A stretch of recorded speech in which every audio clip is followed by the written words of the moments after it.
Right, welcome back to the People's Mirror and Happy New Year. In this second episode, just like we have promised in the previous one, we want to detail before the mirror the statements that were made by Sifuna and Boni Khalwale in the burial of Cyrus Jirongo. Now, Cyrus Jirongo matter is still the most recent live political occurrence in the country.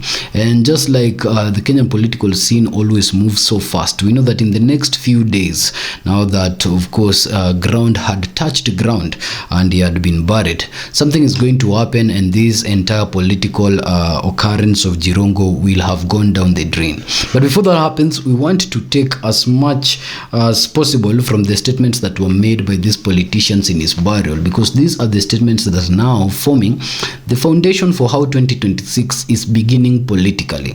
And so if you're joining the People's Mirror for the first time, once again, Happy New Year, and please subscribe to our channel so that we keep updating you within the day what happens from the Kenyan political scene as they unfold. Now, these two gentlemen are the gentlemen that actually made explosive statements when it comes to the death of Cyrus Jirongo. Senator Kaniri, who we detailed here at the People's Mirror as a key suspect in the Jirongo's murder, took it to the stage in theatrics and of course made his speech. And you could see the plasticity in his statements, and later on perhaps we will detail further episode on him. But first, let us take a look at these two gentlemen who did not spare anyone in their speech when they took it to the podium to talk about Cyrus Jirongo. Sifuna first began by attacking Badi. He said that he took the family somewhere to Sindo, and when he took his family somewhere to Sindo, he was trying to rush back and actually join the other members in the Jirongo's burial, only to get stuck on mud. Now, this was a political statement that was timely because, of course, Mbadi is the CS for Treasury and says that there are talks that Treasury is sleeping in Nyanza, yet roads are still so pathetic that he had to be stuck in mud and be lit for Jirongo's burial. Beginning with that particular statement was not a joke. It was a political statement that was aimed at the cohort that supports President William Ruto within the ODM party's broad-based arrangement with UDA. And Sifuna was trying to display that even the people who are in that particular broad-based arrangement, including the CS for finance, are not benefiting locally or are not seeing the benefits of being in that government when they are still not having passable roads to their homes.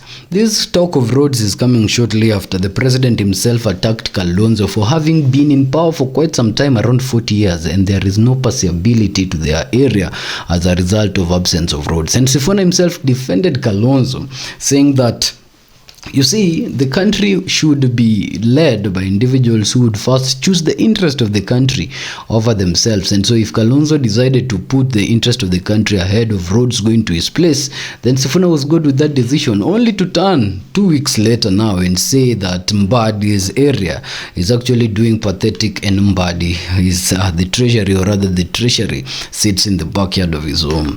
The duality of life. But then he went on to say that he talked about his connection with Jirongo, which Sifuna said he has not been closer to Jirongo in previous days, and he has only come close to Jirongo towards Jirongo's last days and last years of being alive.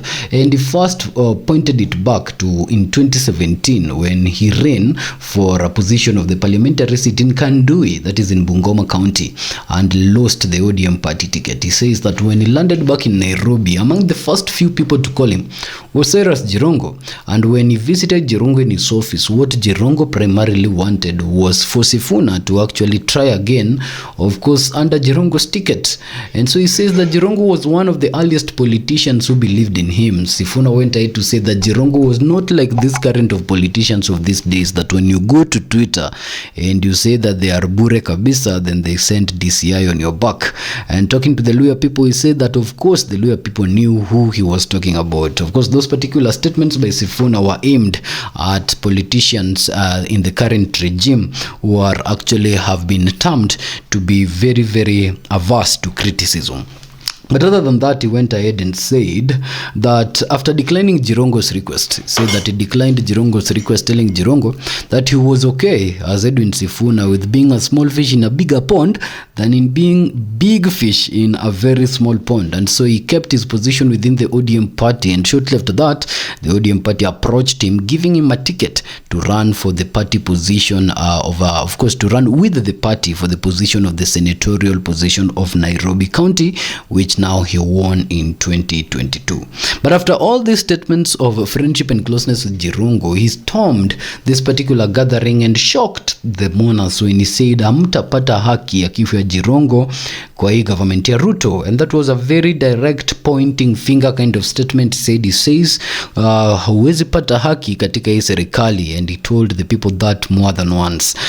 Sifuna, who now likened the current government and the need to actually find justice for Jirongo with a condor looking for justice in a court of hyenas, said that it is impossible for a sheep to actually find justice where hyenas sit as the judges. And so he left the fate of the people who killed Jirongo, because he so believed that Jirongo was killed, to the Tirika community and the Luyha community, who he believes have started doing something. Of course, here is where the torch conversation comes in, where now the community allegedly is said to have put a flashlight in the casket of the late Cyrus Jirongo to lead Jirongo into revenge. So Sifuna said that instead of looking for justice based on courts in this Ruto's government that he believes justice cannot come from, he left the fate of those who killed Jirongo, if Jirongo was killed at all, to the community and the Tirika people. So he says no justice for Jirongo will be achieved in Ruto's regime. And of course he said hawa watu wamekaa hapa na juu kweli, and they're playing dumb. So he directly attacked Mudavadi, he directly attacked Wetangula, he directly attacked the people in the Ruto's regime that were present in this particular burial, telling them that they know the truth, yet they are playing dumb.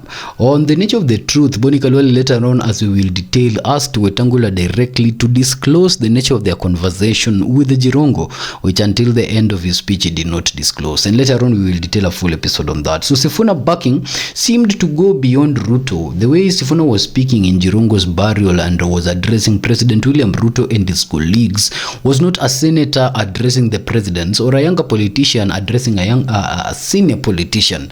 It was purely a man with a stronger backing, almost a backing as huge as the president's backing, addressing the current president. And so here is where now the dots are connected, and certain individuals and political fanatics in the online space have said that the statements of Sifuna was so bold to actually showcase that it was being sponsored with an individual as big as the president. And so this confirms the talks within the ODM party that perhaps Sifuna is in conversation with Uhuru Kenyatta, and his statements as the Secretary General of the party, who wants to defend the party's democracy and also wants to defend the democratic institutions of the country, feeds into the playbook of the former president of the Republic of Kenya, the fourth president Uhuru Kenyatta, who has now said that he will see to it that democracy is defended, because it took a whole toll to define and defend and fight for multi-party democracy in Kenya.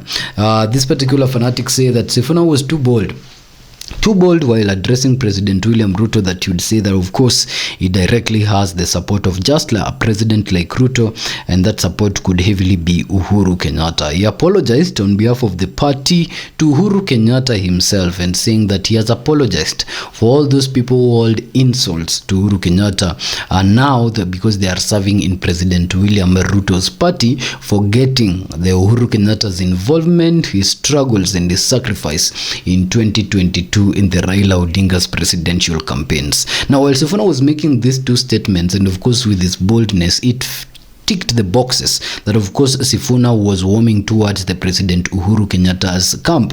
And so in realization, he somehow preempted this particular realization, and he now asked President Uhuru Kenyatta when they have ever even sat down to discuss the fate of the ODM party, now that other individuals are saying that Sifuna, Osotsi, Orengo and their likes might be selling the ODM party to President Uhuru Kenyatta. Now these statements were made in haste, and of of course, he asked where they have sat, saying that Uhuru Kenyatta is a fourth president who is busy. They hardly even ever have time to meet. So he was trying to downplay this particular critics, saying that his position as the Secretary General defending the democracy of the ODM party is based on a purchase power that is being, of course, coordinated by the fourth president, Uhuru Kenyatta. He called for the National Delegation Conference. He repeated this directly to Oburu, telling Oburu to shy away from the likes of Junet, who are advising him to make decisions. Of course, the likes of Junet have been quoted in previous rallies making statements that whatever decision is made by Oburu becomes the final decisions of the party as the party leader. But now, Sifuna has downplayed that particular influence of Oburu, of having the final veto when it comes to the fate of the party, saying that who has lied to Oburu, that all these decisions that are being made are unanimous decisions of the ODM people. And so Sifuna, just like Winnie Odinga, is now calling for the National Delegation Conference of all the ODM members, so that the ODM members can decide ahead of 2027 whether they are in the Ruto's camp or they are, of course, settling on someone like Sifuna to face Ruto in 2027. Now, there is a lot of aspirations for presidency within the camp. On a particular poll that was done by a national TV station recently, Babu Owino was the third most preferred person to become a president in this country if he tried in 2027. On an episode that we did here, The People's Mirror, you can find it, Mbadi declared that in 2032 he is fit to actually take that seat and become president. Now Sifuna, in the burial of Jirongo now, has also offered that if the National Delegation Conference is held and the ODM members decide that it is him against Ruto, then he is willing to take that mantle on. But while at it, of course, he calls upon Wetangula and Mudavadi and Oparanya, who are currently in the Ruto's government, who have shared their aspirations and bids to become the president of this country in 2027 and are waiting for 2032 to now support him and the younger cohort should they dare that seat in 2027. He said that it's okay, they will defend the interest and support the interest of Wetangula, Mudavadi and Oparanya when they come in the scene in 2032.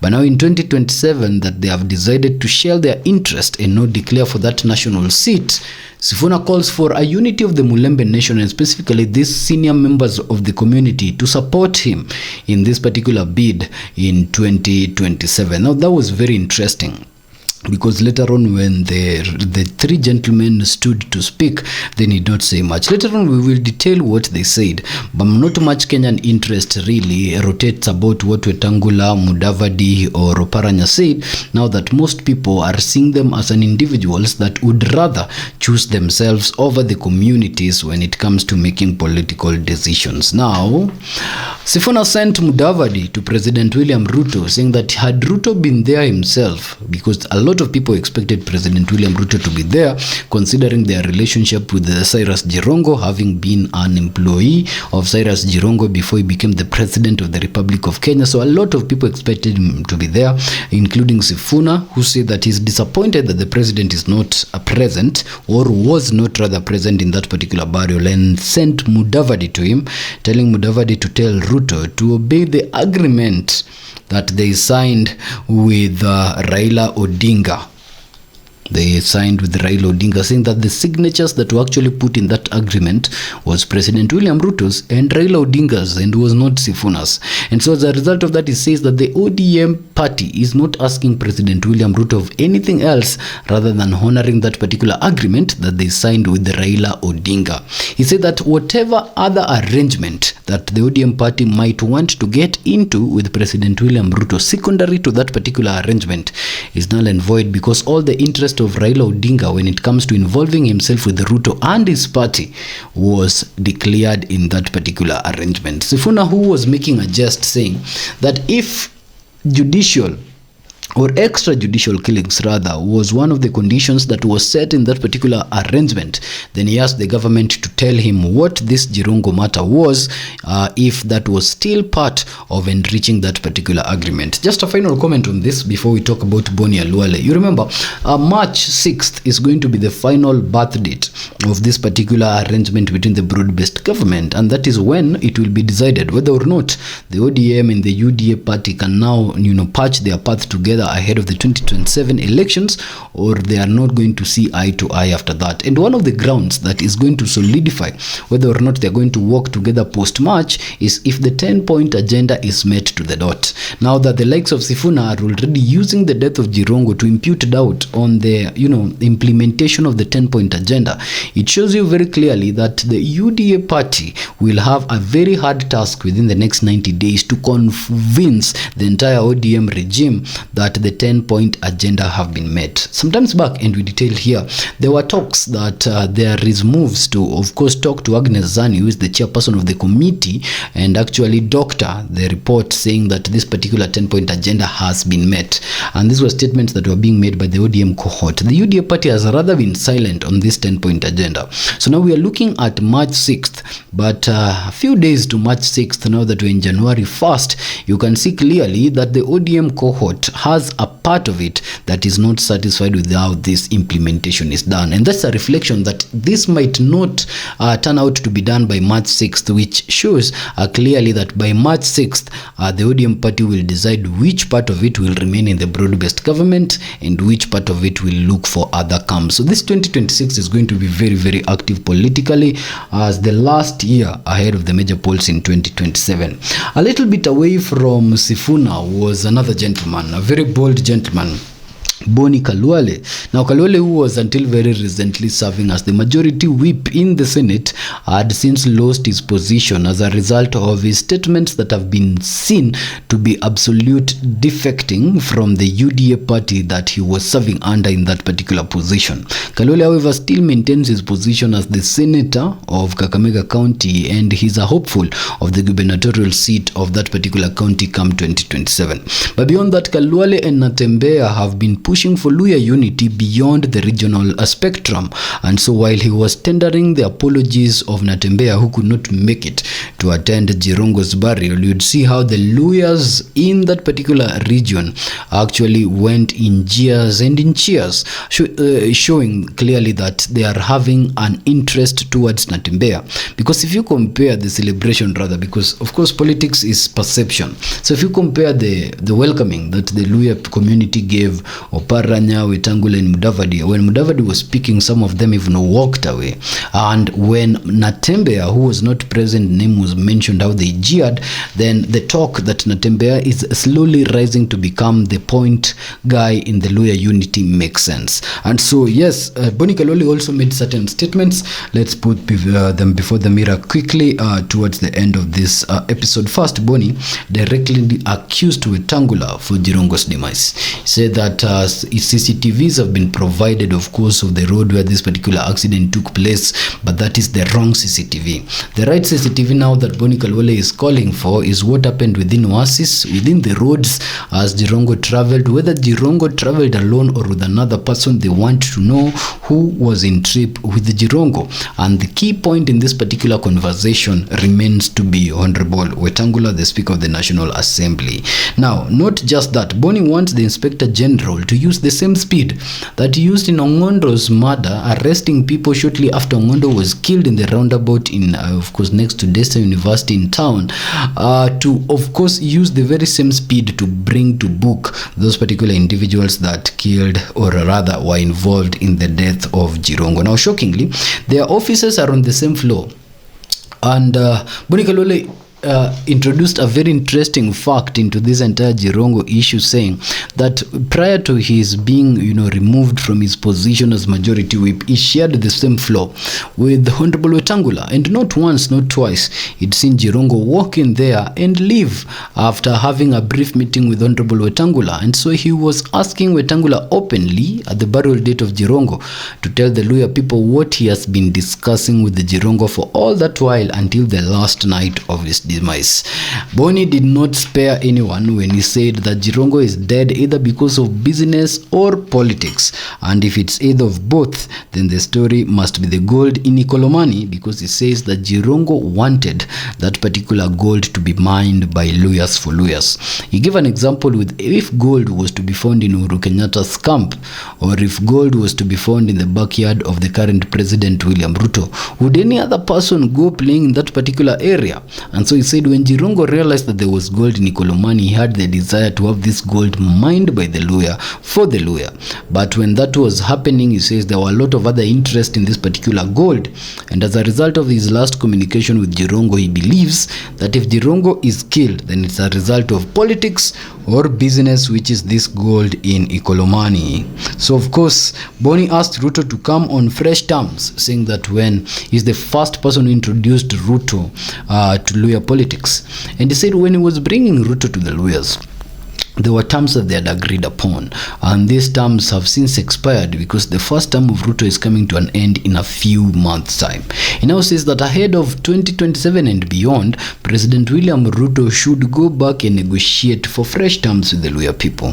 While Boni was making these statements, he was also making inference to what he now terms negotiation going on between President William Ruto and the Great Luo community, and negotiations of President William Ruto in the mountain area ahead of the 2027 talks. He now faults the people surrounding President William Ruto from the Luhya community, including Musalia Mudavadi and Wetangula, for actually promising William Ruto a blanket support in 2027 without renegotiating terms. He asked Musalia Mudavadi directly while there that who has told you that the Luhyas are going to support William Ruto in 2027 without new terms. Now Boni Khalwale has asked President William Ruto to visit that particular area in new terms if he wants their support in 2027 elections, trying to depict the image that Honorable Museveni will not himself deliver that particular region to Ruto in 2027. Now, he asked Musalia when he sat down with the Luhyas, and they unanimously decided to back Ruto in 2027. This particular burial was one very impactful one, happening at a time when there's a lot of division within the Luhya community, to the extent that they no longer see eye to eye, even in private spaces. But this was a Luhya leader that was lost, that they all had to attend his burial. And in that particular platform, they had a chance to jab the older members of the community while they're there. And the older members of the community also had a chance to defend themselves and their policies while they were there. However, when they were defending themselves and their policies while they were there, the people seemed not to be interested with people walking out when Musalia Mudavadi was talking. But when the younger part of the community was asking for accountability and unity, you'd see the jeering and support. This could now be said to be a transition into politics of the Luhya nation. And now with this year left and into the next year, we want to see how that unity is going to play and how that unity is going to negotiate in the major table in 2027 when the major polls come. Another individual that by passing also made statement was Atuoli, who said that assassination is nothing new in this particular regime, saying that it started by Dr. Dio Makasembo, and shortly after in July, Agwing Skodek went, and the same July, the same 1969 July, Tom Mboya went, and then of course in 72 Ronald Ngala went, and in the same very 72 James Kariuki went. And so he says that this particular series of inquest on assassination is nothing new, and so should not be affiliated to one government. He asked young politicians to shy away from using deaths of certain key prominent people to politicize, saying that he has been here serving President Uhuru Kenyatta as father, that is the first Kenyatta, serving Moi, Gideon's father, serving Kibaki, serving Uhuru Kenyatta, and of course serving Ruto. And so he says that he has seen a lot that the younger politicians have not seen when it comes to inquests on assassinations of politicians. But while Atuoli was saying these statements, members of the Luhya community feel like they have lost Musando, they have lost Jacob Juma, and now they have lost Jirongo. And so they want answers from the government on the demise of these three key people that come from that particular region. Later on, we'll take a look at what went on, what was said by the supporters of the government in this particular burial. Keep it here at the People's Mirror until our next episode.